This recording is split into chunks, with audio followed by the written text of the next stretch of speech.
grade 12ဖြစ်နေတဲ့မောင်လေးတို့ညီမလေးတို့ရှိလားမသိဘူးရှိတယ်ဆိုရင်တော့ဒီနေ့ညမောင်လေးတို့ညီမလေးတို့အိပ်ပျော်မယ်မထင်ဘူးပေါ့နော်ဆိုတော့ဘာဖြစ်လို့လဲဆိုတော့ဒီနေ့ညကမောင်လေးတို့ညီမလေးတို့ရဲ့အထူးခြားဆုံးညအရင်ခေါင်းဆုံးညဖြစ်မယ်လို့ထင်တယ်ဆိုတော့မနေ့ပြန်ဆိုရင်မနေ့ဆိုရင်အောင်စည်းနဲ့ထွက်မှာဖြစ်တယ်ပေါ့နော်အကိုရဲ့အတွေ့အကြုံလေးနဲ့ပြန်ပြီးတော့ပြောပြချင်တယ်ပေါ့နော်အကိုကလွန်ခဲ့တဲ့2019 2020တုန်းကအကိုဒီအစိုးရအကြောင်း10တန်းစနစ်ဟောင်းကိုအကိုဖြေခဲ့တယ်ပေါ့နော်ဒီလိုညမျိုးလိုပဲပေါ့နော်အကိုလည်း website လေးကိုကြည့်တယ်ပေါ့နော် website လေးကိုကြည့်တယ်ညဘက်ပိုင်းမှာ website ကိုကြည့်တယ်ဘယ်တော့အောင်စည်းထွက်မလဲဘယ်တော့အောင်စည်းထွက်မလဲဆိုပြီးတော့လေ second လေးကလှုပ်ရှားနေတဲ့အချိန်မှာကိုရဲ့ခံစားချက်လည်းအရင်ကမှလှုပ်ရှားနေခဲ့တယ်ပေါ့နော်ဒီအချိန်ကတော့မောင်လေးတို့ညီမလေးတို့ရဲ့အရင်ခေါင်းရဆုံးအချိန်ဖြစ်မယ်လို့အကိုယုံနေပေါ့နော်မောင်လေးတို့ညီမလေးတို့ကိုနည်းနည်းလေးပေါ့နော်စိတ်ကိုပြင်ဆင်ထားဖို့ကိုအကြံပေးရှင်တယ်ပေါ့နော်ဘာကြောင့်လဲဆိုတော့ဒီအစိုးရအကြောင်းရဲ့တက္ကသိုလ်ဝင်ခွင့်စာမေးပွဲကဘယ်လိုပြောမလဲလွယ်ကူတဲ့အရာမဟုတ်တလို့ခက်ခဲတဲ့အရာလည်းမဟုတ်ပေါ့နော်ဘာဖြစ်လဲလို့ပြောရလဲဆိုတော့အကွာစာတော်ခဲ့တဲ့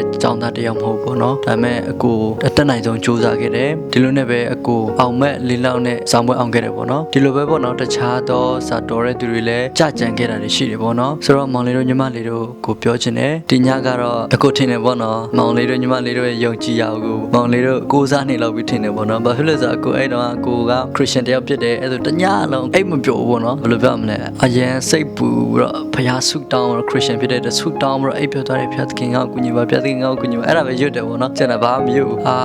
ရွပြီးတော့ဒူထောက်ပြီးတော့ဆုတောင်းတော့အားရပါရပြီးတော့အိတ်ပျော်သွားတယ်ပေါ့နော်မနေ့ပိုင်းချိန်လေးရောက်တော့အကိုစီကို graduation ဆရာကဖုန်းခေါ်တယ်ပေါ့နော်ကိုဆောင်ပွဲအောင်တယ်ဆိုပြီးတော့သူပြောတယ်အဲ့အချိန်မှာကိုရဲ့မိသားစုတမိသားစုလုံးအရင်ပျော်ကြတယ်အမေဆိုရင်မျက်ရည်ပါကျတယ်ပေါ့နော်သူအရင်ပျော်တယ်သူရဲ့ခံစားချက်လေးကိုအခုချိန်ဒီအကိုမတ်မိတော့မယ်ပေါ့နော်သူပျော်နေတဲ့မျက်နှာလေးသူငိုနေတာလေးပေါ့နော်ကိုရဲ့ဖေလည်းအဲ့တော့ငိုတယ်ပေါ့နော်ဒါအမတ်တရလေးပေါ့နော်ဒါကိုရဲ့ပြီးခဲ့တဲ့2019 2020တုန်းကကိုရဲ့တက္ကသိုလ်ဝင်ခွင့်စာမေးပွဲအောင်မြင်သွားတဲ့အချိန်လေးဖြစ်တယ်ပေါ့နော်ဆိုတော့မောင်လေးတို့ညီမလေးတို့လည်းပြောပြချင်တယ်ပေါ့နော်ဘာကိုပြောပြချင်လဲဆိုတော့မောင်လေးတို့ညီမလေးတို့စိတ်ကိုပြင်ဆင်ထားဖို့အကိုပြောပြချင်တယ်ဆိုတော့ဒီအချိန်မှာတော့အကိုတို့မောင်လေးတို့ညီမလေးတို့ဘာမှမလုပ်နိုင်တော့ဘူးအဲ့ဒါကြောင့်မောင်လေးတို့ညီမလေးတို့လုပ်နိုင်တဲ့တခုကပါလဲဆိုတော့ကိုယုံကြည်ရာကိုဆွတောင်းမယ်လို့တော့အကိုယုံတယ်ပေါ့နော်ဆိုတော့အဲ့ဒါပဲရှိမယ်လို့အကိုလည်းထင်တယ်ပေါ့နော်ကိုယုံကြည်ရာကိုဆွတောင်းဖို့အကိုကြံပေးချင်တယ်ပြီးတော့လည်းမောင်လေးတို့ညီမလေးတို့အရင်စိတ်မပူပါနဲ့ဘာကြောင့်လဲဆိုတော့မောင်လေးတို့ညီမလေးတို့အကောင်းဆုံးစူးစမ်းခဲ့တယ်ဒီအတွက်ကြောင့်မလို့မောင်လေးတို့ညီမလေးတို့ရလက်တစ်ခုတော့ရမှာဖြစ်တယ်ဒါကြောင့်မလို့အရင်ကြီးလည်းစိတ်မပူပါနဲ့စိတ်ကိုလည်းပြင်ဆင်ထားပါအကောင်းတွေနဲ့လည်းကြုံရနိုင်တယ်လို့အဆုံးနဲ့လည်းကြုံရနိုင်တယ်ပေါ့နော်ဘာပဲဖြစ်ဖြစ်စိတ်ကိုအေးထားပါအရင်မပူလောင်ပါနဲ့ပြီးရင်လည်းမနေ့ဖန်ထွက်မဲ့အောင်စီရင်ကိုလည်းစိတ်အေးလည်းအေးနဲ့ကြည့်ပါထွက်လာတဲ့ reset အပေါ်မှာမူတည်ပြီးတော့လည်းဆုံးဖြတ်ချက်